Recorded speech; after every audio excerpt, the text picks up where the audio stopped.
بسم اللہ الرحمن الرحیم الحمدللہ والصلاة والسلام علی رسول اللہ۔ آج ہم انشاءاللہ سورۃ الغاشیہ کا لفظی ترجمہ اور اس کی مختصر سی تفسیر کا مذاکرہ کریں گے انشاءاللہ۔ آپ حضرات پڑھیں میرے ساتھ تاکہ کسی کی کوئی غلطی ہو قرآن کے پڑھنے میں تو وہ درست ہو سکے، اس کے بعد انشاءاللہ چند آیتوں کا ہم ترجمہ کریں۔ اعوذ باللہ من الشیطان الرجیم، أعوذ بالله من الشيطان الرجيم. بسم اللہ الرحمن الرحیم، بسم الله الرحمن الرحيم. هل أتاك حديث الغاشية، هل أتاك حديث الغاشية. وجوه يومئذ خاشعة، وجوه يومئذ خاشعة. عاملة ناصبة، عاملة ناصبة. تصلى نارا حامية، تصلى نارا حامية. تسقى من عين آنية، تسقى من عين آنية. ليس لهم طعام إلا من ضريع، ليس لهم طعام إلا من ضريع. لا يسمن ولا يغني من جوع، لا يسمن ولا يغني من جوع. دیکھو حل کا ترجمہ بار بار آ چکا ہے، کیا ترجمہ ہوگا؟ عطا میں جو کاف ہے اس کا ترجمہ اور عطا کے معنی آتے ہیں آنا، پہنچنا۔ تو کیا آپ کو پہنچی ہے؟ حدیث کہتے ہیں بات۔ آپ جانتے ہیں اللہ کے نبی علیہ السلام کی بات کو حدیث کہتے ہیں کہ حدیث میں یہ حضور نے فرمایا، حدیث میں یہ بات آئی ہے، تو اس کو حدیث اسی لیے کہتے ہیں کہ وہ اللہ کے نبی علیہ السلام کی بات ہے۔ تو حدیث کا ترجمہ الغاشیہ کہتے ہیں ایسی چیز جو سب چیزوں کو گھیر لے، سب چیزوں کے اوپر چھا جائے۔ تو چونکہ قیامت خود ایسا واقعہ ہوگا جو دنیا کی تمام چیزوں پر چھا جائے گا، سب کو گھیر لے گا، اس لیے الغاشیہ کا ترجمہ قیامت سے کیا گیا۔ اب کریں ترجمہ، کیا آپ کو پہنچی ہے قیامت کی بات؟ اور مطلب اس کا یہ ہے کہ آپ کو قیامت کی بات پہنچ گئی ہوگی۔ قرآن میں بھی ہے، اللہ کے نبی علیہ السلام نے احادیث میں بھی اس کی وضاحت فرمائی ہے، تو آپ کو اس کے بارے میں یقین کر لینا چاہیے کہ ایک نہ ایک دن قیامت آئے گی اور یہ دنیا کا نظام ختم ہو جائے گا۔ اب چونکہ جب قیامت آئے گی تو آپ نے بارہا یہ بات پڑھی بھی ہوگی، سنی بھی ہوگی کہ دو طرح کے لوگ ہو جائیں گے، یعنی تمام انسانوں کے دو گروپ بن جائیں گے۔ ایک گروپ تو وہ ہوگا جو دنیا میں ایمان لا کر اچھی زندگی اس نے گزاری ہوگی تو اللہ اس کے حق میں جنت کا فیصلہ فرمائیں گے، اور ایک گروپ وہ ہوگا جس نے اللہ کا انکار کیا ہوگا، جو ایمان نہیں لایا ہوگا، آخرت کا اس نے انکار کیا ہوگا، یہ گروپ وہ ہوگا جو جہنم میں ہوگا۔ تو یہ جو دو طرح کے گروپ ہیں، دو قسم کے گروہ ہیں، اللہ تعالیٰ یہاں پہلے ان لوگوں کا حال بیان فرماتے ہیں جو جہنمی ہیں، یعنی جہنم والے گروہ کا اللہ نے یہاں تذکرہ فرمایا۔ اور یہ ذہن میں رکھیں، اللہ تعالیٰ کی یہ عادت ہے کہ قرآن کریم میں جہاں جہنمیوں کا تذکرہ فرماتے ہیں وہیں جنتیوں کا بھی تذکرہ فرماتے ہیں۔ تو جو اگلا وجوہن ہے وہاں سے اللہ تعالیٰ اپنی عادت کے مطابق جنتیوں کا تذکرہ فرمائیں گے۔ دیکھیے گا جہنمیوں کے بارے میں اللہ کیا فرماتے ہیں، وجوہن کہتے ہیں چہروں کو، یہ وجہن کی جمع یعنی پلورل ہے، اس کے معنی آتے ہیں چہرہ، اور وجوہن بہت سارے چہرے، لیکن یہاں چہروں سے مراد ہے چہروں والے یعنی انسان۔ تو فرمایا بہت سے چہرے، یومئذ اس دن، خاشعۃ جھکے ہوئے ہوں گے، ذلیل ہوں گے، اور یہ کون لوگ ہوں گے؟ جہنم والے۔ خاشعہ کا ترجمہ ذلیل ہوں گے. ترجمہ اس کا دبے ہوئے ہوں گے. ظاہر سی بات ہے جو آدمی ذلیل ہوتا ہے اس کی نگاہ اوپر کو اٹھتی نہیں, وہ خود جھک جاتا ہے. عاملۃ محنت کرنے والے ہوں گے, ناصبہ تھکنے والے ہوں گے. یہاں یہ سمجھیں کہ عاملہ اور ناصبہ کا مفہوم کیا ہے. مفسرین نے اس کو آسان لفظوں میں اس طرح سمجھانے کی کوشش کی کہ دنیا کے اندر ان لوگوں نے اگرچہ بھلائی کے کاموں میں بڑی محنت کی ہوگی لیکن قیامت کے دن وہ بھلائی ان کے کچھ کام نہیں آئے گی. اگرچہ انہوں نے دنیا کے اندر بھلائی کرنے کے لیے اپنے آپ کو تھکا بھی ڈالا ہوگا لیکن وہ تھکن ان کے کوئی کام نہیں آئے گی, چونکہ اللہ کا ضابطہ ہے کہ قیامت کے دن انسان کے نیکیاں اور بھلائیاں اس وقت کام آئے گی جب وہ دنیا سے ایمان کی حالت میں جائے گا. ورنہ اللہ تعالیٰ ایسے لوگوں کو جو دنیا کے اندر ایمان نہیں لاتے اور اچھے کام کرتے ہیں ان کے اچھے کاموں کا بدلہ دنیا میں ہی عطا فرما دیتے ہیں. چنانچہ ایک واقعے سے عاملہ اور ناصبہ کا مفہوم اور اچھی طرح سمجھ میں آتا ہے. واقعہ وہ ہے جو امام قرطبی رحمۃ اللہ علیہ نے تفسیر قرطبی میں ذکر فرمایا, جس کا خلاصہ یہ ہے کہ حسن بصری رحمۃ اللہ علیہ فرماتے ہیں کہ حضرت عمر فاروق رضی اللہ تعالیٰ, آپ جانتے ہیں ان کے بارے میں, دوسرے نمبر کے اسلامی خلیفہ ہیں. یہ جب ملک شام میں گئے تو ایک نصرانی یعنی حضرت عیسیٰ علیہ السلام کو ماننے والا انسان جو راہب بھی تھا, یعنی یوں سمجھ لو کہ اس مذہب کے مطابق وہ بہت زیادہ عبادت کرنے والا انسان تھا اور عبادت کرتے کرتے اس نے اپنے آپ کو تھکا ڈالا تھا. روایت میں آتا ہے کہ وہ بوڑھا تھا اور اس کا بدن بہت کمزور تھا, اور وہ بدن کمزور جو ہوا تھا عبادت کرتے کرتے ہوا تھا. اب غور کریں آپ کہ اس نے کتنی عبادت کی ہوگی. حضرت عمر رضی اللہ تعالی عنہ سے ملک شام میں اس نے ملاقات کی. جب حضرت عمر رضی اللہ تعالی عنہ نے اس کو دیکھا تو آپ اس کو دیکھ کر کے رونے لگے. کسی نے پوچھا کہ آپ کیوں رو رہے ہیں, آپ کے رونے کا ریزن کیا ہے؟ تو انہوں نے کہا کہ مجھے اس بوڑھے کو دیکھ کر کے رحم آیا, اور رحم اس لیے آیا کہ اس انسان نے بڑھاپے تک اپنے مذہب کے مطابق خوب محنت کی لیکن ایمان نہ لانے کی وجہ سے یہ محنت اس کے قیامت کے دن کچھ کام نہیں آئے گی. اور آپ نے باضابطہ اس موقع پر یہ آیت مبارکہ تلاوت فرمائی, وجوہ یومئذ خاشعہ, کہ بہت سے چہرے اس دن ذلیل ہوں گے, عاملۃ ناصبہ, محنت کرنے والے اور تھکنے والے ہوں گے. اس واقعے سے سمجھ میں آیا کہ اگر کوئی بندہ دنیا کے اندر ایمان نہ لائے اور بھلائی کے کاموں میں وہ خوب بڑھ چڑھ کے حصہ لے, اتنی محنت کرے بھلائی کے کاموں میں, اپنے بدن کو بھی کمزور کر لے, لیکن پھر بھی یہ محنت ایمان نہ ہونے کی وجہ سے اس کے کچھ کام نہیں آئے. آگے دیکھیں, تصلا, اللہ فرماتے ہیں کہ یہ لوگ داخل ہوں گے نارن, آگ میں, حامیتن, جو دہکتی ہوئی ہوگی. یہاں نارن کی صفت اللہ نے حامیتن ذکر کر کے مفسرین یہ کہتے ہیں کہ اس طرف اشارہ کیا کہ وہ آگ دنیا کی آگ سے 69 گنا زیادہ خطرناک ہے. ایک حدیث میں یہ مضمون وارد بھی ہوا, اور وہ آگ اتنی خطرناک ہے کہ دنیا کے اندر اگر کہیں آگ لگ جائے تو وہ بجھ جاتی ہے. ابھی لگی تھی نا 2 دن پہلے ادھر شمس الروشن, لیکن وہ آگ ایسی ہوگی کہ وہ کبھی بجھے گی نہیں. اس لیے فرمایا کہ وہ ایسی آگ میں داخل ہوں گے جو دہکتی ہوئی ہوگی. اللہ ہماری حفاظت فرمائے. تسقا من عین آنیہ, تسقا کا مطلب ان کو پلایا جائے گا, من عین, ایسے چشمے سے, آنیہ, جو چشمہ کھولتا ہوا ہوگا. یعنی جب ان کو دوزخ میں ڈالا جائے گا اور ان کو پیاس لگے گی, وہ پینے کے لیے کچھ مانگیں گے, تو ایسا نہیں کہ ان کو ایسا پانی دیا جائے کہ اسے پی کر کے ان کی پیاس ختم ہو جائے, بلکہ ان کو جہنم کے اندر کھولتے ہوئے چشمے سے پانی پلایا جائے.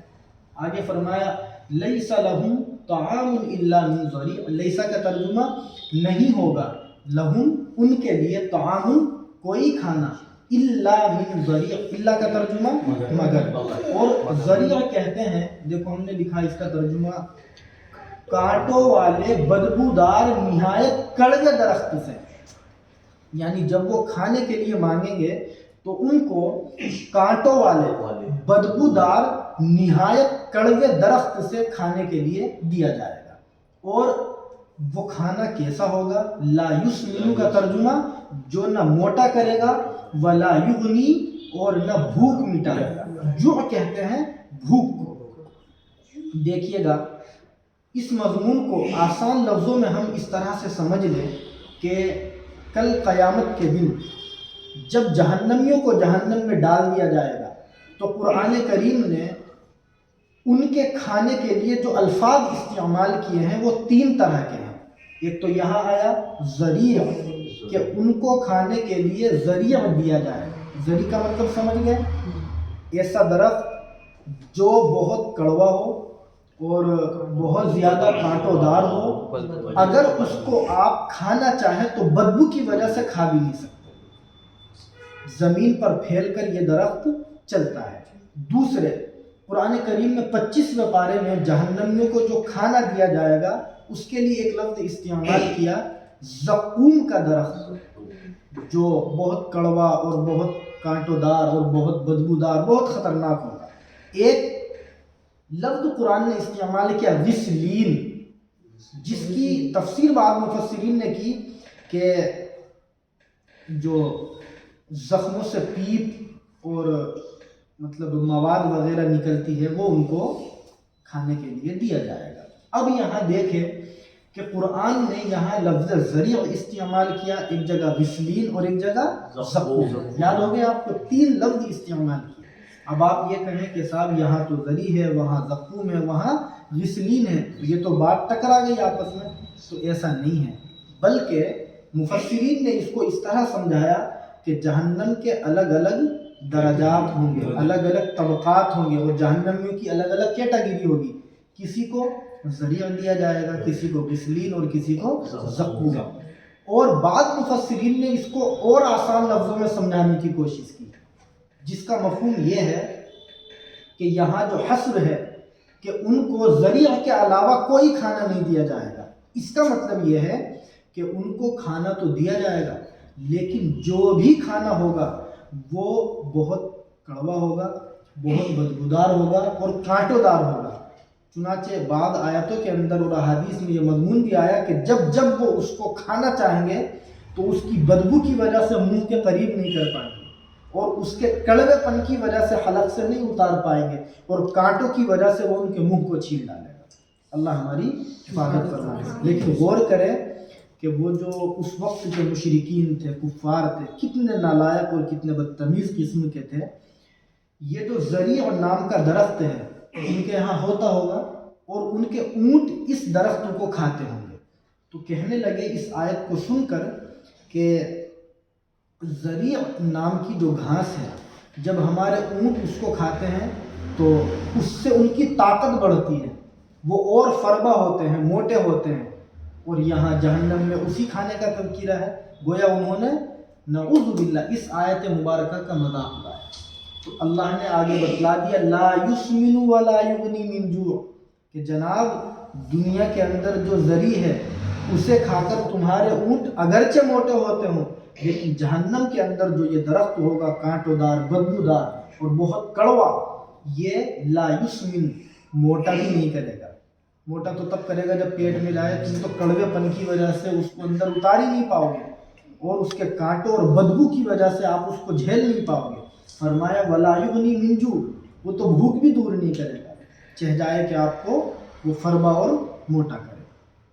آگے دیکھیں تو یہ اللہ نے چند آیتوں میں جہنمیوں کے احوال بیان فرمائے ہیں۔ اللہ ہماری حفاظت فرمائے۔ یہاں ایک سوال اور اس کا جواب بھی انشاءاللہ فائدہ مند ہوگا، اس کو ذہن میں رکھیں۔ بعض لوگ یہاں یہ سوال کر سکتے ہیں اور کرتے بھی ہیں، آج کل جو ایتھسٹ لوگوں کی پوری ٹیم اور ٹولہ یوٹیوب پر ہے وہ کرتے بھی ہیں کہ صاحب جہنم کے بارے میں قرآن نے اور احادیث نے ہمیں بتلایا کہ وہ آگ کی جگہ ہے، اور قرآن یہاں کہتا ہے کہ جہنم کے اندر درخت بھی اگے ہیں۔ تو یہ کیا بات ہوگی؟ آگ کے اندر کیا کوئی درخت اگ سکتا ہے؟ دنیا کے اندر تو نہیں اگتا، لیکن وہ اس پر اعتراض کرتے ہیں اور اسلام کو وہ گویا بدنام کرنے کی کوشش کرتے ہیں. آپ ان کو بتلائیں کہ وہ اللہ جو دنیا کے اندر بنجر زمین کے اندر درخت اگانے کی طاقت رکھتا ہے، وہی اللہ جہنم کے اندر آگ کے اندر درخت اگانے کی طاقت رکھتا ہے. یہ اللہ کے لیے کوئی بعید نہیں ہے. چنانچہ ایسے واقعات دنیا کے اندر جگہ جگہ پیش آتے ہیں کہ پتھر ہے اور پتھر کے اوپر ایک درخت اگا ہوا ہے. حالانکہ پتھر کے اندر درخت کا کوئی مطلب نہیں بنتا، زمین کے اندر مٹی ہو ظاہری صورت کے اعتبار سے تب درخت اگے گا. تو اللہ رب العزت کی قدرت کتنی بڑی ہے آپ اس کا اندازہ نہیں کریں. اس کا بس سب سے شاندار جواب یہی ہے، اور اگر کوئی نہ مانے تو منوانا ہماری ذمہ داری بھی نہیں ہے، ہمارا کام تو اس کو بتلانا ہے. اللہ ہدایت دیتے ہیں، ہدایت ہمارا کام نہیں ہے، ہم بتلا دیں بس. آگے پڑھتے ہیں.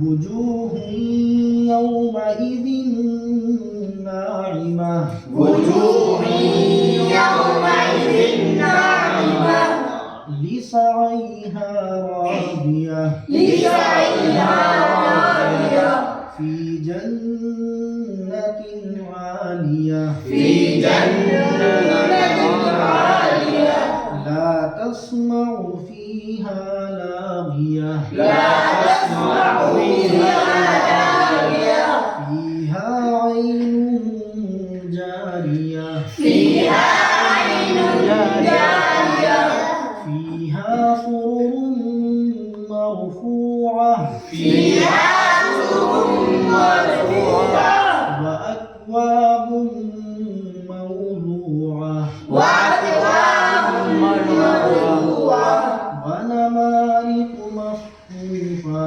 ونمارق مصفوفة وزرابي مبثوثة. وزرابي مبثوثة. یہاں سے یہاں تک چند آیتوں میں اللہ تعالیٰ نے جنتیوں کے احوال بیان فرمائے ہیں. میں نے بتلایا تھا آپ کو قرآن کی یہ عادت ہے، اللہ کا یہ نظام ہے، دستور ہے، طریقہ ہے کہ جب اللہ تعالیٰ جہنمیوں کے احوال بیان فرماتے ہیں تو فوراً جنتیوں کے احوال بھی بیان فرماتے ہیں. چنانچہ اللہ فرماتے ہیں وجوہ بہت سے چہرے یومئذ اس دن ناعمۃ بارونق ہوں گے، تر و تازہ ہوں گے، یعنی ان کے چہروں سے ہی ان کے اندر کی جو کیفیت ہے خوشی والی وہ ٹپک رہی ہوگی. آپ جانتے ہیں آدمی اگر ٹینشن میں ہو تو اس کے چہرے سے پتہ چل جاتا ہے، اور جب اندر سے خوش ہوتا ہے تو چہرے سے ہی اس کے خوشی ٹپکنے لگتی ہے. آگے فرمایا لسعیھا راضیہ. سعیون کہتے ہیں کوشش کو. دنیا کے اندر انسان نے جو کوشش کی ہے اس کو عربی میں کیا کہتے ہیں؟ سعی. وہ اپنی کوشش کی وجہ سے راضیۃ خوش ہو گئے. اور کوشش کا مطلب دنیا میں انہوں نے ایمان کو قبول کیا، اللہ کو مانا، اچھے اعمال کیے، شریعت کے تقاضوں کو انہوں نے پورا کیا. تو ان تمام کوششوں کی وجہ سے اللہ فرماتے ہیں کہ وہ خوش ہوں گے.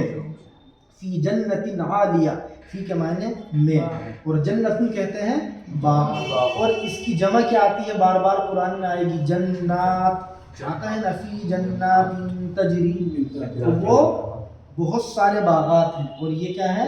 جنت ایک باغ. اللہ فرماتے ہیں کہ وہ باغ میں ہوں گے.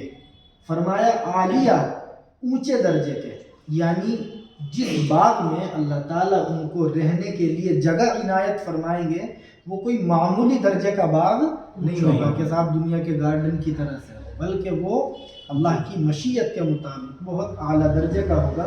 اور فرمایا لا تسمع فیہا لاغیہ. لا کا ترجمہ نہیں، تسمع سنیں گے وہ، فیہا اس میں، کس میں؟ باغ میں، لاغیۃً بکواس. دیکھیے گا اس کو ایسے سمجھیں کہ جنتی لوگ جب جنت کے اندر داخل کر دیے جائیں گے تو ان کو کوئی ٹینشن نہیں ہوگی. دنیا کے اندر کیا ہے، ایک آدمی دنیا کی تمام سہولتیں اس کے پاس ہو، کار، گھوڑا، بنگلہ، ہم تو انہی کو سمجھتے ہیں عزت کی اور سہولت کی چیز ہے. لیکن اگر کسی سے اس کی لڑائی ہو جائے وہ اس کو گالی بک دیتا ہے تو اسے بے عزتی محسوس ہوتی ہے، یار اتنا بڑا آدمی اس نے گالی بک دی. اللہ فرماتے ہیں کہ جنت کے اندر کوئی قسم کی وہ بکواس نہیں سنیں گے. ایک دوسری جگہ ہے لا یسمعون فیہا لغوا ولا تأثیما. کہ کوئی لغو بات بھی جنت کے اندر وہ نہیں سنیں گے. یعنی وہاں جانے کے بعد ایسا نہیں ہوگا کہ کوئی آپ کو ایسا جملہ کہہ دے صاحب جس کو سن کر آپ کو ٹینشن ہونے لگے. وہاں ایسا نہیں ہوگا، بلکہ قرآن میں ایک جگہ ہے کہ وہاں ہر طرف سے ان کو سلام سلام کی آواز آئے گی. یعنی فرشتے آ کر کے ان کو سلامتی کی دعائیں دیں گے، مبارکبادی دیں گے. دنیا کی طرح یہ جو الل ٹپ باتیں ہیں، بکواس ہے، ٹینشن ہے، یہ سب قریب بھی نہیں آئیں گی. فرمایا فیہا عین جاریہ، فیہا اس میں یعنی اس باغ میں عین چشمہ ہے، جاریۃ بہتا ہوا. اب وہ چشمہ کیسا ہے یہ تو وہاں جا کر کے ہی پتہ چلے گا. اللہ کے نبی علیہ السلام نے جو جنت کی کیفیت ہے اس کے بارے میں فرمایا ما لا عین رأت، وہاں ایسی ایسی چیزیں ہیں جو کبھی کسی کی آنکھوں نے نہیں دیکھی ہوں گی. ولا اذن سمعت، نہ کبھی کانوں نے ان کے بارے میں سنا ہوگا. وما خطر ببال قلب احد، نہ کبھی کسی انسان کے دل میں ان چیزوں کے بارے میں کوئی تصور اور خیال آیا ہوگا. اتنی اعلیٰ درجے کی وہاں چیزیں دی جائیں گی. اور چشمے کی تو آپ کیا بات کریں، قرآن میں سورہ محمد کے اندر اللہ نے بتلا دیا فیہا انہار من ماء غیر آسن، کہ وہاں ایسے پانی کی نہریں ہوں گی جو بدبودار نہیں ہوگا. وانہار من لبن لم یتغیر طعمہ، ایسی دودھ کی نہریں ہوگی جن کا مزہ بگڑے کا بھی نہیں. اور وانہار من عسل مصفی، اور صاف ستھرے شہد کی بھی نہریں ہوں گی. اور پانی کی نہریں تو ہیں، تو مختلف قسم کی اللہ وہاں نہریں جنتیوں کو عطا فرمائیں گے. فرمایا فیہا سرر مرفوعہ، فیہا اس میں سرر چارپائیاں ہیں.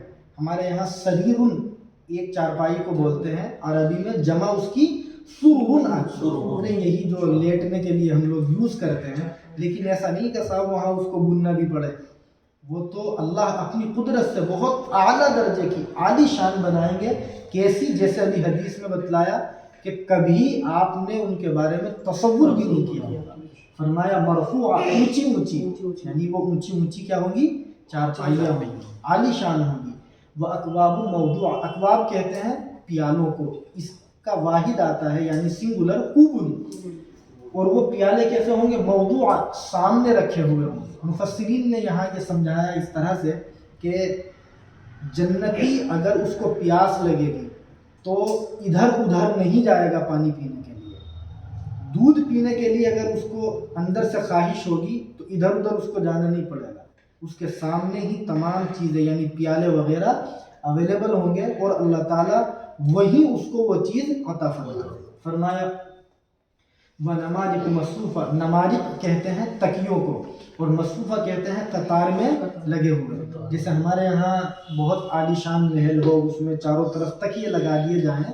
یہ تو ہم سمجھانے کے لیے آپس میں کر رہے ہیں، ورنہ وہاں کا کیا منظر ہوگا وہ تو اللہ ہی زیادہ جانتے ہیں. اور یہ جو دنیا کے اندر محلوں کے اندر قطار میں تکیے لگا دیے جاتے ہیں، اس کے پاسنگ میں بھی نہیں ہو سکتے، وہ عالی شان ہے. فرمایا وَزَرَابِيُّ مَبْثُوثَةٌ، زرابیو کہتے ہیں قالینوں کو، اور قالینیں ہوں گی بچھی ہوئی. یہ قالین بچھا رکھی ہے آپ لوگوں نے یہاں، تو وہاں جو قالین ہوگی وہ جنت کی اپنی خصوصیت کے مطابق ہوگی. وہی بات کبھی دل میں کسی کے اس کا تصور بھی نہیں آیا ہوگا. آگے دیکھیں اللہ تعالیٰ یہاں سے اب اپنی قدرت کے لیے، اپنی قدرت میں غور کرنے کے لیے چار اپنی قدرت کے مناظر کا ذکر فرماتے ہیں. پڑھیں اس کو ہم. افلا ينظرون الى الابل كيف خلقت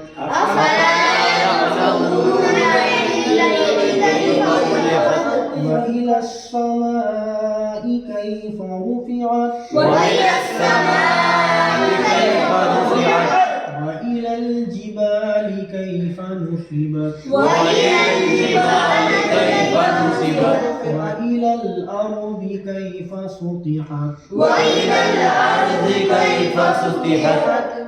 یہاں سے اللہ نے اپنی قدرت کے چار مناظر کو بیان کیا کہ آپ ذرا ان میں غور کریں کہ ہم کتنی بڑی طاقت اور قدرت والے ہیں، اور ان کو کیوں بیان کیا. مفسرین نے لکھا ہے یہاں کہ دراصل پیچھے اللہ نے قیامت کا تذکرہ کیا، اور پھر